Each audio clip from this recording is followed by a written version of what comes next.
Olá, hoje nós veremos alguns aspectos da entropia como definida dentro da termodinâmica e dentro da termoestatística. Nós vimos nas aulas anteriores, principalmente nas duas últimas aulas, aspectos informacionais da definição da entropia de Shannon. Nas aulas seguintes, nós vamos ver outros aspectos, principalmente sobre propriedades da entropia de Shannon, mas nesse momento é interessante a gente fazer um apanhado de como a entropia foi inicialmente definida dentro da termodinâmica e como ela se estendeu à termoestatística, de certa forma, já dando uma introdução ao aspecto informacional, como nós vamos ver. Bom, para falarmos antes de entendermos especificamente a entropia, a gente precisa falar de alguns aspectos iniciais, né, algumas definições. Então, a termodinâmica, ela lida com processos físicos de transformação, denominados processos termodinâmicos, que transformam o estado de um sistema, da energia interna, de um estado 1, né, com uma energia U1, para uma energia U2. E essa transformação ela pode ocorrer de formas distintas. Ela pode partir por um caminho A, que é denominado em azul aqui, ou por um caminho B, né? E esse processo termodinâmico ele altera propriedades físicas macroscópicas desse sistema por intermédio de uma troca de energia com o meio ambiente, como definido aqui nesse diagrama aqui do lado. Então nós temos nosso sistema, né? Esse quadrado em azul, que interage com o que chamamos de meio ambiente, que é o reservatório, né, que envolve todo esse sistema. O universo como um todo é considerado como um universo fechado, considerando o sistema mais o reservatório, e ele troca, né, esse sistema troca energia com o meio ambiente de duas formas. A primeira delas é na forma de calor, transferência de calor via uma fonte, né, uma troca, quando você tem um reservatório térmico, por exemplo, um tanque com uma água, uma certa temperatura, e você coloca uma água mais fria, né, um reservatório menor em contato com uma água mais fria, em contato com aquele reservatório mais quente, né, e ela vai, né, vai de alguma maneira, ela vai trocar, né, energia na forma de calor, de tal forma a tentar se equilibrar. Se esse meio ambiente é muito grande, a temperatura dele é, é insignificantemente alterada, mas a do sistema que nós estamos considerando é relativamente menor do que o sistema chamado de meio, tá bem? Então, tipicamente, esse sim vai modificar. Uma outra forma de realizar, né, uma troca de energia desse sistema com o meio ambiente é via trabalho, ou seja, a execução de trabalho pelo sistema no meio ambiente, ou o meio ambiente pode realizar trabalho sobre o sistema. Então, essas duas formas, né, estão indicadas aqui nessa transformação. Então, o nosso processo que transformamos a energia interna do sistema do estado 1 para o estado 2, pelo caminho A, ele troca calor com o meio, um calor chamado QA, e realiza, ou, né, o trabalho é exercido sobre ele também no WA, tá? Nesse caminho. Um outro procedimento, né, posso optar por um outro caminho, que saia do estado 1 e estado 2 para trocando um calor QB e realizando um trabalho WB. É importante frisar que, veja só, saímos de dois estados, né, definidos pela energia do sistema e que saem do mesmo ponto, eu saio de um ponto e chego a outro, né? Essa variável, que são variáveis típicas como a energia interna do sistema, são denominadas variáveis de estado e, portanto, são definidas via um elemento diferencial de uma diferencial exata, porque só importa realmente o ponto inicial e o ponto final, né, para essa transformação termodinâmica. Então, independente do caminho, a variação vai depender só da diferença, né, desses pontos iniciais e pontos finais. Bom, a primeira lei da termodinâmica não é nada mais do que uma lei de conservação de energia, portanto, ela me diz como, né, que tem que ser a transformação, como que a variação de calor na troca por qualquer processo e de calor e de trabalho devem ser respeitadas de tal forma que essa variação de energia seja satisfeita. Por exemplo, se não há variação dessa energia, de alguma forma, né, a gente sabe que a troca de calor deve ser em módulo aí, né, idêntica, igual à troca, né, de trabalho com o meio ambiente. Aliás, isso é importante para definirmos né, uma definição de um processo cíclico.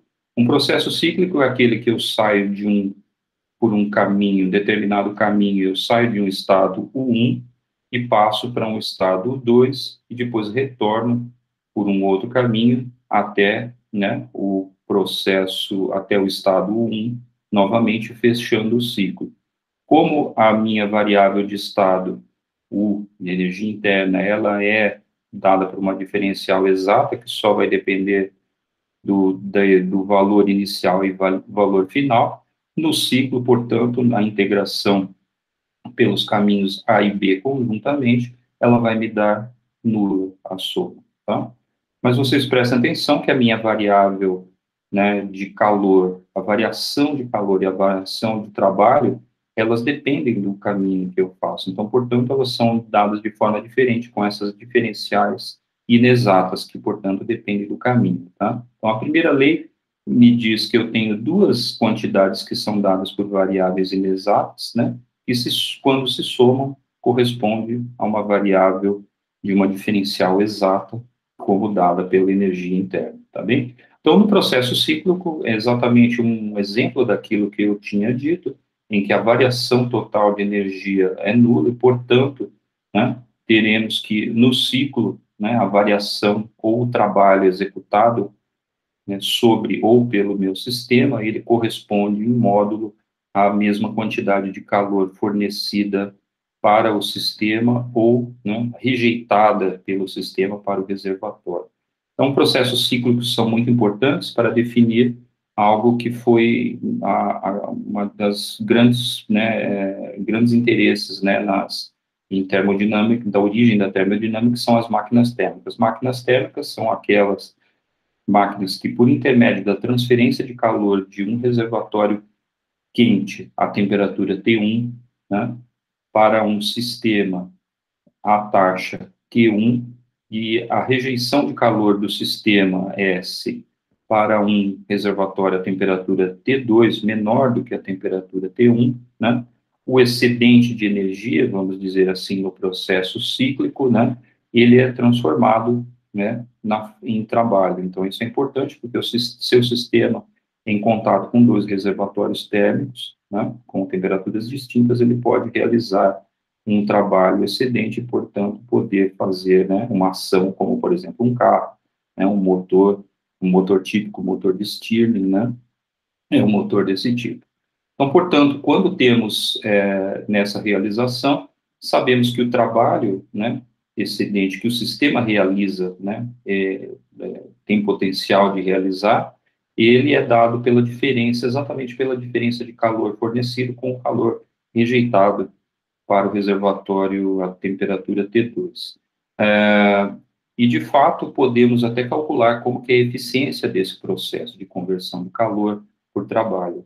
A eficiência é dada como sendo simplesmente a razão do trabalho executado pela máquina dividida pelo calor fornecido, já que o trabalho é dado como a diferença nesse processo cíclico entre o calor fornecido e rejeitado, nós conseguimos reduzir essa expressão a como sendo 1 menos Q2 sobre Q1, ou seja, 1 menos a razão do calor rejeitado sobre o calor fornecido.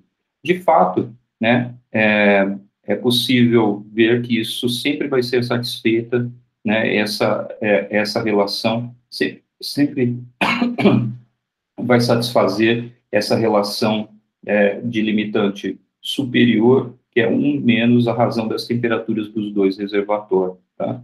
Então, e mais importante, né, isso foi mostrado pelo Carnot, né, que existe uma situação de um ciclo, né, que é justamente o ciclo que satura essa desigualdade, ou seja, quando eu tenho a igualdade, que é aquela situação, né, da máquina de Carnot, como definida por ele, em que eu tenho dois processos adiabáticos de expansão e compressão, que são aqueles que o sistema não absorve calor, para dois processos em que ele absorve calor e rejeita calor também, mas em que ele se mantém a duas temperaturas fixas, né? Ou seja, um processo, uma máquina de Carnot é aquela que possui no seu ciclo duas adiabáticas e duas isotérmicas, né? Então, isso pode, obviamente, ser definido tanto em sistema hidrostático, como eu estou representando aqui, como, por exemplo, num sistema magnético, em que a magnetização do sistema varia em função do campo magnético aplicado, né, nesse sistema magnético. E também aqui eu tenho as minhas duas adiabáticas cruzando as duas isotérmicas. De fato, né, como provado pelo próprio Carnot, né, sempre que um processo for reversível, quer dizer que eu posso, né, ir por um processo infinitesimal, né, de equilíbrio sempre dizendo que eu estou em estado de equilíbrio, eu posso ir num sentido ou no outro, num caminho daquele, num processo termodinâmico. De fato, nesses processos reversíveis, a minha eficiência corresponde exatamente à eficiência da máquina de Carnot. Tá? Então, isso é muito importante, né, em termodinâmica, ele define o nosso limite superior, né, de eficiência para execução de trabalho por uma máquina térmica. Tá? Então, toda eficiência de toda máquina térmica, tipicamente, é inferior aí, né, à máquina de Carnot. Então, se temos essa eficiência dada por essa propriedade, né, e podemos pegar justamente essa situação em que ela for reversível, né, e nessa situação em que ela é reversível, temos, portanto, a igualdade de 1 menos Q2 sobre Q1, ela vai ser igual a 1 menos T2 sobre T1. Isso significa que as duas razões são iguais. Obviamente, Q2 sobre Q1 igual a T2 sobre T1, e, portanto, né, eu posso ter, né, passa o Q1, né, multiplicando, e o T1 e o T2 dividindo, nós vamos ficar, então, que o calor, a razão do calor trocado à temperatura 1, né, ele é igual à razão do calor trocado à temperatura 2. Vale a pena observar que eu, passando esse termo do segundo membro para o primeiro membro, a gente fica com um sinal negativo aqui, mas eu tenho que recordar, né, um detalhe a respeito dos sinais, que o calor que está sendo fornecido para o meu sistema, ele tipicamente aí é denominado como um calor positivo para o sistema, e o calor rejeitado, ele vai com um sinal negativo. Então, portanto, esse sinal pode ser absorvido pelo meu calor, né? Então, aqui mostrando que o calor está entrando no sistema ou saindo, né? Sendo rejeitado, eu, portanto, posso simplesmente substituir por uma soma, né? Né?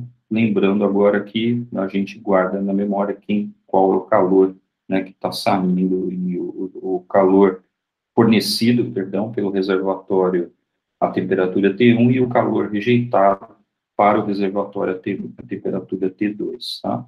Então, isso é interessante porque essa expressão aparece como uma soma dessas duas razões, né?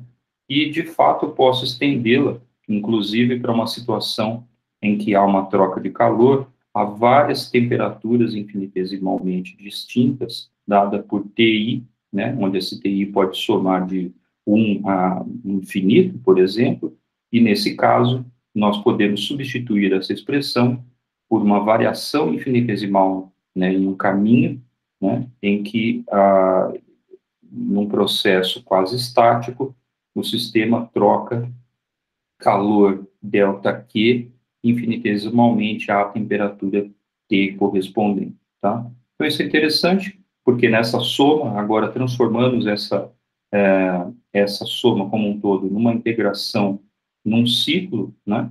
E, de fato, né, esse ciclo deve respeitar, né, a integração no ciclo dessa variação deve respeitar essa igualdade a zero, assim como derivamos aqui só para dois reservatórios, tá? No processo reversível, nós obtivemos, então, que delta Q sobre T integrado no ciclo é igual a zero, e, de fato, né, esse é um comportamento típico de uma variável conhecida como variável de estado, como é a energia, né? De fato, eu posso definir uma nova variável S, de tal forma que a variação infinitesimal ds é igual a ΔQ sobre T, ou seja, ds é uma diferencial exata. Tá? Então, apesar de ter uma diferencial inexata, ΔQ, quando ΔQ é dividida pela temperatura aqui correspondente, nós temos agora uma diferencial exata. E, por consequência, né, obtemos, então, que essa expressão aqui é reescrita como sendo uma integração em ds. Então, primeira coisa, observamos que essa quantidade chamada de S, né, para os que já conhecem isso, sabem que essa quantidade é definida como a entropia do sistema, né, eu sei que a entropia vai ser uma variável de estado, assim como a energia também é uma variável de estado, né. Mas podemos pensar o que acontece para um processo irreversível. Lembrando que o processo reversível é aquele que eu posso, por intermédio de um processo quase estático, ir e voltar nas duas direções, né? Então, ele é, assim como, por exemplo, uma compressão isotérmica que eu faço, né, num pistão com um êmbolo, eu posso comprimir, né, variando o volume, executando pressão, mantendo a temperatura fixa, eu posso também, né, voltar a aumentar esse volume, diminuindo a pressão e mantendo também a temperatura fixa, né? Então, esse é um processo reversível. Mas processos reversíveis são distintos desse, de tal forma que eu só posso executar esses processos num sentido daquelas linhas lá que representavam os processos termodinâmicos. E de fato, né, é interessante observar que ΔQ, né, pela mesma razão, pela mesma definição que vimos, né, de Carnot, da definição da eficiência de Carnot, tipicamente aquela eficiência, né, 1 menos Q2 sobre Q1 era menor do que 1 menos T2 sobre T1, que é a situação da máquina reversível. Então, portanto, essa quantidade não é mais igual a zero, como anteriormente, tá? Ela vai ser menor a zero, sendo igual apenas na situação reversível. Mas e aí, o que eu posso fazer, né, para tentar entender um pouco mais sobre isso? De fato, esse é um teorema importante, né, só para enfatizar, desenvolvido por Clausius, como a própria definição de entropia vai ser também definida por ele, tá? Olha ele aqui, né? E vai ser interessante para a gente derivar outras propriedades, né, dessa quantidade, tentar entender o que significa essa variação numa situação irreversível como aqui, tá? E, de fato, né, nós podemos pegar um ciclo arbitrário, então eu peguei um ciclo que sai de A, né, vai a B por um caminho D, e sai de B e chega por um caminho C, né? Só que eu vou fazer um detalhe, né? Como a minha entropia, em princípio, era uma função de estado, eu vou forçar, né, que esse ciclo se feche, né? Representa um caminho arbitrário, totalmente reversível, mas que eu, na verdade, consigo identificar, né, algum caminho, uma parte desse caminho como sendo reversível, e isso vai ser bastante importante na nossa prova, né? De como isso vai ocorrer. Mas esse caminho aqui eu não posso inverter, então eu posso sair de A a B pelo caminho D só num sentido, só nesse sentido, mas o caminho de B a A eu posso reverter, né, voltando de A para B, tá? Isso, na verdade, é um bom truque para a gente calcular variáveis de estados, já que se eu estou fazendo uma transformação irreversível num sistema, que eu saio de um ponto A para um ponto B, muitas vezes eu não sei caracterizar a entropia como eu caracterizei aqui, mas o que eu faço? Eu utilizo um caminho reversível para isso, já que eu sei que essas variáveis, né, tanto de energia quanto de entropia, são variáveis de estados e, portanto, só dependem, né, dos extremos, só depende do ponto inicial, do valor inicial e do valor final, né? Então, vamos compor esses caminhos, né? Eu sei que o ciclo, então, é um ciclo fechado, ele sai de A e retorna a A, né? E, portanto, utilizando o teorema de Clausius, nós vamos quebrar agora esse ciclo nas duas partes. Então, um caminho, como eu disse, irreversível ADB, né? Mais o caminho BCA, né? Que é reversível. Se ele é reversível, significa que eu posso inverter essa integração no sentido ACB, e, portanto, inverto também o sinal aqui que aparece de integração, né, na frente da integral, fica um sinal negativo. E agora, né, presta atenção no seguinte, que quando eu tenho essa integração ACB, de fato, né, se eu estou executando nesse sentido ACB, como eu estou falando de uma integral, né, de uma variável que é exata, né, desses pontos, eu estou falando da entropia de A a B, o que eu posso simplesmente reescrever, né? Posso substituir essa quantidade, já que ela é reversível, né, isso é importante, no caso reversível, que é esse pedaço desse ciclo, é reversível, eu posso chamar isso simplesmente de ds. Mais um detalhe, né? O ACB agora, ele, né, se reversível e corresponde aos pontos extremos, eu sei, né, que tanto faz o caminho que eu faça, só vai depender dos pontos, né, iniciais e finais. E, portanto, eu posso trocar essa integração em ACB por uma integração em ADB. Tá bem? Então, isso é importante, porque agora temos duas integrais com os mesmos limites, né, ADB, e, portanto, eu posso, né, simplesmente reescrevê-la como a integral de delta Q sobre T menos ds, e isso vai ser realmente, né, menor ou igual a zero, né, para um caminho arbitrário ADB, se somente se essa quantidade que está dentro, né, desse parênteses, ela for também menor ou igual a zero. E, portanto, obtemos, finalmente, né, que ds, a variação infinitesimal ds, ela corresponde, né, ela sempre vai ser limitada, né, o delta Q sobre T. Então, ela é, no mínimo, né, igual a delta Q sobre T, no caso de processos em que eu tenho igualdade, ou seja, processos reversíveis, mas ela pode ser mais, né, pode ser maior. Então, a entropia do sistema pode variar mais, né, do que essa quantidade que foi definida aqui, que corresponde à entropia, ou S, né, delta ds, para processos reversíveis, tá? Então, de forma geral, é isso que é satisfeito, né, de acordo com Clausius, para um processo irreversível arbitrário, e, como eu disse, essa variável S é denominada entropia pelo próprio Clausius, que quis, né, dar um nome correspondente, né, próximo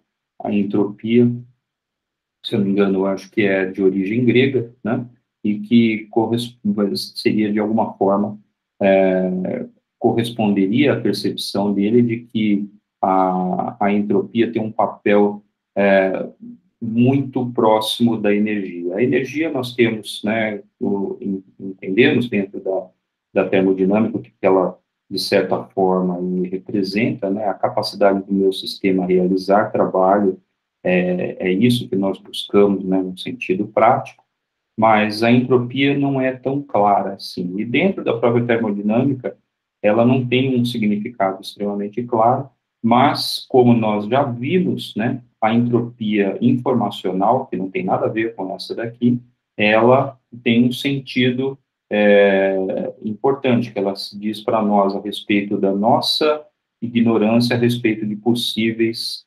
resultados aleatórios, né? Bom, aqui não tem resultado aleatório aparente, de fato não tem, porque estamos falando de um sistema termodinâmico, né? Mas o que vai acontecer quando tivermos sistemas que não são, né, podemos representar, por exemplo, um gás de partículas, né, um gás arbitrário por suas partículas componentes. Esse vai ser exatamente o objetivo, né, do nosso tratamento via termoestatística. Antes de falar, né, isso, é importante frisar o que está escrito aqui, que todos os processos que são espontâneos são irreversíveis, né? Isso é um fato empírico que você observa na natureza, né? Se você abre um frasco que contém algum gás, né, e você abre, esse gás vai se expandir, né? Jamais há tendência de você ter um frasco aberto e você ter um gás ocupar esse frasco continuamente, né? Mas da onde eu tiro isso, né? Eu tiro da observação. Pelo menos nunca ninguém, né? A gente não viu isso, não parece tão corriqueiro. Entretanto, há um sentido nisso tudo que é melhor interpretado a razão disso à luz da termoestatística, né? Então, o que a gente tipicamente tem observado? Que esses processos que são espontâneos, como uma expansão livre, eles são irreversíveis, porque nunca observamos a ocorrência do sentido contrário, tá bem? Para falarmos um pouco, antes de falarmos sobre a termoestatística, deixa eu resumir, né, o efeito da entropia termodinâmica, segundo Clausius, na primeira e segunda lei. Então, a segunda lei foi essa que nós obtivemos, né, exatamente que a variação infinitesimal da entropia é maior ou igual a delta Q, né, a variação infinitesimal trocada à temperatura T, né, onde a igualdade corresponde a um processo reversível e, de forma geral, a um processo irreversível. E se nós substituirmos essa quantidade, né, obtida pela segunda lei na primeira lei da termodinâmica, em que eu computo a variação, né, da energia interna com relação ao trabalho e ao calor, a variação infinitesimal do trabalho e calor, as expressões que eu obtenho são essas. E devo observar, né, o primeiro termo corresponde ao calor, né, também, como definido, e o segundo ao trabalho, a soma de todos os possíveis trabalhos generalizados sobre o sistema, né, somente na situação em que eu tenho um processo reversível, já que, de fato, o calor aqui seria a igualdade ds. Para um processo reversível arbitrário, a expressão continua sendo válida, só que eu não consigo identificar se isso aqui é calor e se isso realmente né, trabalho, de alguma forma. Então, é algo mais complexo que isso, né? A única coisa que eu sei é que a expressão como um todo, ela vale, tá? Bem, de fato, para um sistema hidrostático, aquele que você varia, né, o volume pela manipulação o volume e a pressão interna pela manipulação de um pistão, você tem exatamente essa expressão, seja um processo reversível ou não, né? No processo reversível, continuamos identificando essa quantidade primeira como sendo calor, né, trocado, infinitesimal, e a essa aqui como sendo a impressão ao trabalho, né, devido à variação de volume nesse sistema, tá bem? Antes de passarmos para a próxima etapa, é importante observar que, por enquanto, né, não temos ainda nenhuma referência ao que nós vimos em teoria de informação. Particularmente, não temos nenhuma referência a essa informação, né? E é importante também frisar que não temos referência à desordem, que tipicamente é a correspondência em termos de informação, né, e menos desordem que se obtém da termoestatística em conexão com a teoria de informação, tá? Então, tipicamente, não temos referência à desordem ou caos, no sentido de bagunça, né, como o sistema está bagunçado, e também não temos referências mais importantes a moléculas e partículas. E, de fato, essa referência microscópica é muito importante na descrição, né, em termos estatísticos, e que vai dar sua correspondência para a teoria de informação, já que a elas vão corresponder o que são denominados microestados, né, que nós não falamos ainda. Bom, Então, mas apesar, né, isso é um ponto importante, que apesar de não ter essas informações, a termodinâmica, obviamente, tem uma grande relevância, já que ela descreve, né, o comportamento macroscópico dessas quantidades, como são afetadas essas quantidades, como a conservação de energia, né, se realiza, vamos dizer, em vários processos termodinâmicos, que significa que tem temperatura aí envolvida nesses processos, né? E um deles é a definição da seta do tempo, que tipicamente, se você não conhecesse, né, você olha um sistema, você vem de um universo totalmente, né, distinto, em que outras leis, vamos dizer, funcionariam no universo aí abstrato, mas você gostaria de saber, né, qual que é o sentido do tempo. Digamos que você seja altamente, né, avançado ao ponto de conseguir, né, querer saber qual que é o sentido do tempo, né, qual a seta do tempo, né, se nós temos essa direção do passado para o presente para o futuro. E, de fato, a termodinâmica permite a gente definir isso.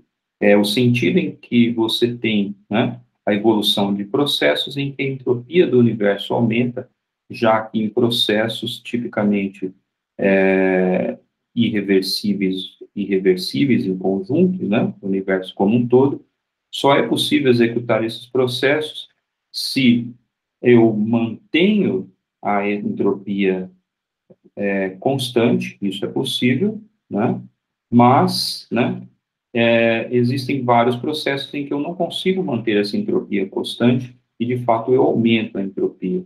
Então, existem situações que, por exemplo, eu consigo reduzir a entropia de um sistema, mas, tipicamente, né, essa felicidade de diminuir a entropia vai por água abaixo, porque você vê que a entropia do sistema mais o universo, ela aumenta, tá bem? Então, é isso que acontece. Então, qual que é o sentido do tempo, né? O que é o tempo? O tempo é o sentido da evolução de processos em que a entropia do universo aumenta, né? Então, olha só, um exemplo, né, que vai ser importante para nós, para o resto da aula, é a expansão livre de um gás ideal. Então, o gás ideal se comporta de acordo com essa equação de estado, e eu vou supor que eu tenho um volume V1, né, e duas partições, V1 e V2, né, em que V2 é o mesmo valor de V1, né, portanto, essa partição é dividida na metade. Inicialmente, eu coloquei todo esse gás ideal nessa primeira partição da esquerda, tá? Ocupando o volume V1. Sabemos que após, né, levantar essa partição, essa barreira que separa as duas partições, o gás vai ocupar o volume 2V1, né, depois de um tempo rápido, aí, ele já ocupou essa parte, o lado esquerdo e o direito igualmente, né? E o que aconteceu nesse sistema, né? Então, é interessante observar que se esse sistema estiver isolado do meio ambiente, ou seja, se eu tenho paredes, né, isoladas termicamente, eu não tenho troca de calor com o meio externo e, portanto, esse é um processo denominado como sendo um processo adiabático, de tal forma que não há troca de calor, nem entra calor, nem sai calor do meu sistema. E também, se as paredes são rígidas, né, não há execução, não há variação de volume nesse sistema hidrostático e, portanto, não há, né, execução de trabalho nem pelo sistema sobre o meio, nem pelo meio sobre o sistema, né? E, de fato, se essas duas variáveis, né, duas diferenciais, me dão zero, não tem outra possibilidade, a não ser que a variação da energia interna também dê zero, e para o caso de gás ideal, né, sabemos que, portanto, isso também corresponde à variação de temperatura igual a zero. Então, tudo é zero, né? O que eu poderia dizer a respeito da entropia, né? Então, isso é um ponto importante. Dá a impressão que a entropia também vai ser zero, já que toda variação é nula, mas devemos observar que nem todas as variações, né? Se eu observar, por exemplo, o volume do sistema aumentou, né? Saiu de um volume V1, né? Que estava uma pressão maior, obviamente, já que eu tenho uma equação de estado em que a pressão é inversamente proporcional ao volume aqui, e, portanto, essa pressão, né, tende a diminuir na situação em que eu saio do volume V1 e passo para o volume V2V1, tá? Então, como que podemos, na verdade, calcular essa variação dessa entropia, já que eu estou falando tipicamente aqui de um processo irreversível? Então, eu vou usar aquele truque que nós utilizamos, né, como definido pelo Clausius, né? Nós vamos pegar, a minha entropia é uma variável de estado, e, portanto, basta eu substituir por um processo correspondente a que eu saia dos mesmos dois estados, 1 e 2, né? E é isso que nós vamos fazer, né? No caso em que ele é irreversível, eu simplesmente vou substituir agora por um outro processo reversível para calcular, né, essa quantidade que está presente aqui. Então, eu sei que um processo reversível correspondente é aquele em que eu faço uma compressão e expansão isotérmica, como eu já tinha falado anteriormente, que seria o correspondente a pôr, né, um êmbolo desse lado, tá, e variar esse volume de tal forma a fazer a minha expansão mais isotermicamente, né? Então, agora é permitido trocar calor, que significa que eu não tenho mais paredes adiabáticas, o sistema troca calor, mas o que é importante é que eu mantenho o meu sistema a uma temperatura fixa, mantendo ele de forma a ser isotérmico também. Então, na expansão isotérmica, é importante que ela também é reversível, eu posso inventar aí, né, o processo inverso e comprimir isotermicamente, e, portanto, né, esse é um processo reversível e garante para a gente que essa quantidade que está escrita aqui, né, nessa variação de energia interna, realmente corresponde ao calor trocado e esse corresponde ao trabalho trocado infinitesimalmente, tá? Então, quando representamos nessa lei e substituímos na minha equação, substituímos a equação de estado para T, né, e P, nós obtemos que a variação, né, ds corresponde a NR dV sobre V. Então, isso eu consigo integrar, né, faço a minha integração no volume que sai de V1 ou VI, né, inicial igual a V1, para VF, que corresponde a 2VF, e, portanto, a minha variação de entropia vai ser dada por NR ln de 2. Então, saímos de uma situação, veja que essa variação de entropia ela é positiva, significa que saímos de uma situação, né, em que a entropia era menor para uma entropia maior, tá? Então, a quantidade que ela aumentou, eu não sei a entropia nesses dois pontos, mas sei que a variação me deu essa quantidade que está aqui. É interessante observar que esse ln2 vai aparecer justamente porque eu multipliquei, né, por 2 o volume disponível para o gás. Ele saiu de um volume V1 e passou para um volume V2. Isso é importante porque já começa, né, a aparecer, de certa forma, uma interpretação que eu vou comentar daqui a pouco no próximo slide a respeito, né, de ordem e desordem, tá? Mas, por enquanto, aqui, em termodinâmica, não temos essa manifestação, tá? Então, no caso da termoestatística, agora eu olho esse gás com outros olhos. Na verdade, eu sei, né, que esse gás é composto, não é simplesmente um gás em que eu analiso as propriedades macroscópicas, mas é um gás que eu analiso as propriedades microscópicas desse gás, né, e por intermédio de valores médios dela, ou seja, de um tratamento estatístico, eu obtenho quantidades macroscópicas, que são macroscópicas, quantidades macroscópicas físicas relevantes para nós. Então, o mesmo tratamento do mesmo problema, né, se eu tiver, por exemplo, um gás que ocupa duas partições A e B de tamanho igual ou volume igual V1, ambas, né? E são, em princípio, separadas aqui por uma barreira, né? Que é uma barreira imaginária para a gente, só para a gente corresponder às duas partições possíveis, tá? Então, eu posso imaginar um gás contendo aí N moléculas representadas por essas bolinhas laranjas, tá? Que são não interagentes, vamos supor uma situação em que eu represento um gás ideal e que ocupem esse volume total 2V1. Tá? Então, eu posso tentar interpretar duas possíveis situações que vão acontecer né,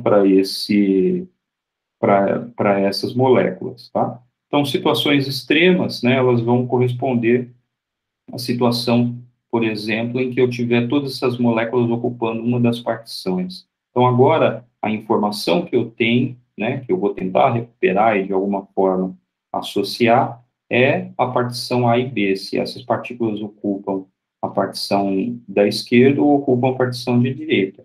Então, a maneira de fazer isso, né, é calcular inicialmente a probabilidade por partícula. Então, a probabilidade para uma partícula ocupar, ou uma molécula, né, ocupar a partição da esquerda, o A, ela é dada por PA1, e ela, como eu tenho duas partições apenas, né, ela me dá meio. Veja que a presença de uma outra molécula lá não afeta nada ela, porque elas são moléculas não interagentes, tá? Então, é um tratamento ideal aqui. Mas a mesma coisa acontece para a probabilidade dessa molécula ocupar a partição B, ou da direita, né? E ela vai me dar também meio, né? Igualmente. Tá? Então, quando eu agora realizo isso para N moléculas independentes, todas elas, a probabilidade, uma ocupando a partição da esquerda, não vai atrapalhar em nada a ocupação da outra partição. Isso significa que elas são independentes e, portanto, a probabilidade de ocupação de todas elas, das N moléculas do lado esquerdo, vai ser igual simplesmente o produto, né, da probabilidade de cada uma delas ocupar esse lado esquerdo, ou seja, meio, e, portanto, vai me dar 1 a n elevado à enésima potência, tá? Então, se n, por exemplo, vamos supor um gás, né, que seja da ordem de um mol, né, vamos supor um mol de moléculas, eu tenho 6 vezes 10 a 23 moléculas, quando você eleva meio, 0,5, né, elevado a 6 vezes 10 a 23, isso te dá um número absurdamente pequeno, né? E, portanto, me diz o quê? Que a probabilidade de todas as moléculas ocuparem uma partição, né, específica, num processo aleatório aí, né, de distribuição, e elas ocuparem uma partição delas específica do lado esquerdo ou do lado direito apenas, ele é um evento extremamente raro. Tão raro, né, que eu nunca vi, né, acho que você também nunca viu, né, e acho que ninguém nunca viu, para falar a verdade, né. Então, portanto, é um processo que, particularmente, não ocorre naturalmente na natureza, a menos que seja numa situação forçada, em que eu, com um êmbolo, venha aqui e empurre todas essas moléculas, né, para o lado esquerdo, tá? Então, numa situação livre, tipicamente o gás tem a tendência a ocupar todo o volume possível, de tal forma que ele, né, ocupa as duas partições, né, com igual probabilidade. Para nós, em teoria de informação, isso corresponde justamente à situação em que eu não sei se essas moléculas ocupam o lado esquerdo ou o lado direito. O melhor que eu posso fazer é atribuir aqui probabilidade para elas e, portanto, eu tenho menor informação sobre o meu sistema. Mas, se eu sei que esse sistema ocupa o lado esquerdo, eu tenho informação. Qual que é a probabilidade, então, dessas partículas estarem do lado esquerdo? 1%, olha, 100%, perdão, né? Porque elas estão todas lá, tá? E isso, de fato, é interessante porque podemos supor essas duas situações extremas, né? É claro que podemos ter diversas situações intermediárias, com 10 moléculas de um lado, né? Com 10 a 23 outras moléculas do outro lado, mas o que importa para a gente são as situações em que elas estão igualmente distribuídas, dada pela situação que acabamos de ver, em que elas estão distribuídas aleatoriamente dos dois lados. Então, essa é a situação mais desordenada, porque eu não tenho informação da ocupação delas, né, nessas partições. E a situação, portanto, mais ordenada, que é a situação que temos alguma informação, é a situação que ela ocupa uma das, né, das partições. E essa situação é bem interessante, porque ela está me dizendo que ela pode ocupar ou a partição da esquerda ou a partição da direita, mesmo que isso, né, seja um processo extremamente raro, tá bem? Então, esse processo raro de você ter uma compressão, né, adiabática desse sistema nessa situação, ele não vai ser visto, porque ele é raro, né, pode ser visto, tá? Mas dentro da termodinâmica estatística diz para a gente que ele não é impossível, né? Ele é possível, só que ele tem uma probabilidade muito pequena, tá? E a entropia, como calculamos essa entropia? Agora é importante, né? Porque nós calculamos a variação da entropia anteriormente numa situação de expansão livre, mas eu gostaria de ter alguma informação, algum, né, algum detalhe sobre a entropia nesse sistema. Então, para calcular a entropia aqui, o que, que nós vamos fazer, né? Nós vamos, na verdade, utilizar o mesmo procedimento de Boltzmann para o cálculo da entropia, né? O que, que nós vamos fazer? Sabemos que essa entropia é extensiva, de tal forma que se eu tiver dois sistemas, que eu vou denominar 1 e 2, essa entropia do sistema 1 mais 2 deve ser igual à entropia do sistema 1 mais o sistema 2, né?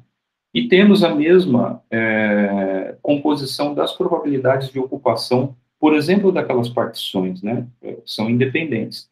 Então, isso significa que a probabilidade de ocorrência de dois eventos distintos no sistema 1 e sistema 2, já que eles são independentes, ela é igual, né? Que eu vou denominar aqui como P12, é igual ao produto da probabilidade de ocorrência do evento 1 vezes a probabilidade de ocorrência do evento 2. Isso me dá o produto P1, P2, né? Isso é muito parecido com o que já vimos na definição da entropia de Shannon, né? Mas, né, de fato, vou pular alguns passos, né? A gente observa que se a entropia for igual a for uma função de fato da probabilidade, necessariamente nós precisamos dessa combinação de que a função do produto de P1, P2 é igual à soma da função, mesma função de P1 e a função de P2. E vimos, né, que a única função que satisfaz isso diretamente é a função logarítmica, e no caso de termodinâmica ou termoestatística, consideramos sempre a base natural e, portanto, né, eu tenho imediatamente a propriedade extensiva da entropia e termino com a relação de Boltzmann, como ela é definida aqui. S de P, né, que é a minha entropia de P, é igual a K ln de P, onde K corresponde à constante de Boltzmann. Bem interessante, porque temos né, de alguma forma, a correspondência daquele sistema que nós falamos anteriormente nas aulas passadas, teorema, sistemas estatísticos, mas agora com propriedades físicas específicas, né? Estamos falando de ocupação dessas moléculas em partições de uma caixa, né? Então, isso é muito interessante, que é muito parecido com o que nós vimos anteriormente. E, de fato, né, se você analisar, né, a expansão livre do gás ideal, que nós calculamos anteriormente, nós vimos, né, e de fato teve aí, né, uma correspondência interessante a esse KLN de P, né, vejo que agora eu tenho a minha variação, né, dessa entropia, e, portanto, por isso que aparece o KLN de 2, tá? Então, quando fiz a expansão livre, né, de alguma forma, mesmo fazendo o tratamento de moléculas, o correspondente que nós vamos ter é que a variação da entropia, né, na expansão livre tem que me dar esse mesmo valor, tá bem? Bom, de fato, né, podemos melhorar um pouco essa discussão fazendo deixando ela um pouco mais formalmente mais, né, embasada, né? O que podemos supor? Vamos supor que eu tenho um sistema macroscópico com N partículas ou, né, moléculas desse tipo, mas que ocupam M, né, minúsculos microestados de energia. Tá? Então, eu tenho M microestados, onde M é menor ou igual a N, tá? Isso é importante. Posso ter exatamente N, né, desses microestados, mas posso ter várias partículas que ocupam o mesmo microestado. Então, portanto, por isso que M minúsculo pode ser menor do que N, né? Portanto, né, para distinguir essas ocupações desses microestados de energia, que são aqueles estados que sabemos energia, né, o ponto exato de energia que ele tem, tá? Eu vou chamar de Ni, como sendo o número de partículas que ocupa especificamente cada um desses microestados. De tal forma que esse soma de número de ocupação, né, NI, de 1 a N, me dá exatamente, né, o número total N de partículas. Por outro lado, eu posso utilizar essa mesma expressão para realizar também a minha energia total, porque basta eu, né, multiplicar a energia de cada microestado pelo número de partículas que ocupam esse microestado e somar sobre todos eles. Quando eu somo sobre todos eles, eu obtenho a minha energia total do sistema, tá? O que nós temos, né, nesse sistema? Isso é um ponto importante, né? De fato, quando a gente tem, né, todas as possíveis ocupações desses microestados, nós temos, né, um arranjo, né, de N partícula em N possibilidades dessas de ocupação NI, né? Como que nós podemos ocupar? Podemos, esses estados, se eles forem, né, o número, simplificando, se o número M for igual ao número N, né, a gente pode ter a situação em que eu tenho uma partícula ocupando cada estado. Posso ter uma situação que eu tenho zero ocupação num deles, uma ocupação dupla num deles e simples também em todos os outros estados extras, né?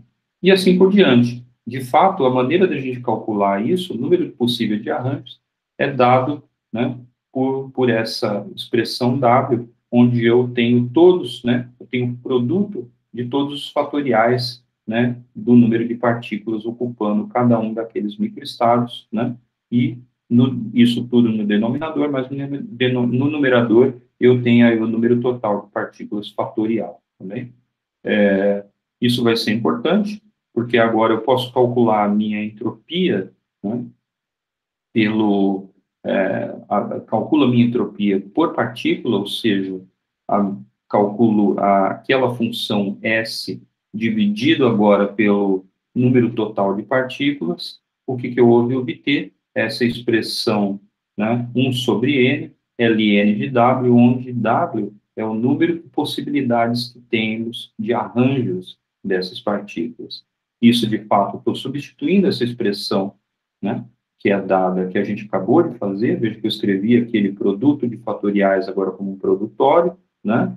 E, de fato, eu vou usar uma aproximação que a gente já utilizou lá atrás, né? Semelhante ao que fizemos a aproximação de Stirling para o fatorial, né? Eu vou utilizar uma expansão de alfa fatorial como sendo aproximadamente alfa elevado a alfa vezes exponencial de menos alfa e vezes a raiz de 2π vezes alfa, né? Na situação, né, em que esses números N e NI, né, a ocupação de cada um desses níveis, então, é grande, tá? Então, da mesma maneira que fizemos Stirling lá atrás com a entropia de Shannon, nós estamos fazendo essa aplicação aqui. Então, agora, essa entropia por partícula vai se escrever dessa forma, então, eu tenho todos os produtos, tá? E quando eu calculo agora isso que eu vou denominar como limite de n tendendo a infinito dessa expressão, o que eu obtenho aproximadamente é menos a soma de todos os microestados de 1 a m, né, da razão ni sobre n, ln de ni sobre n. Mas ni sobre n, de fato, parece muito com algo que nós vimos lá em teoria de informação, né?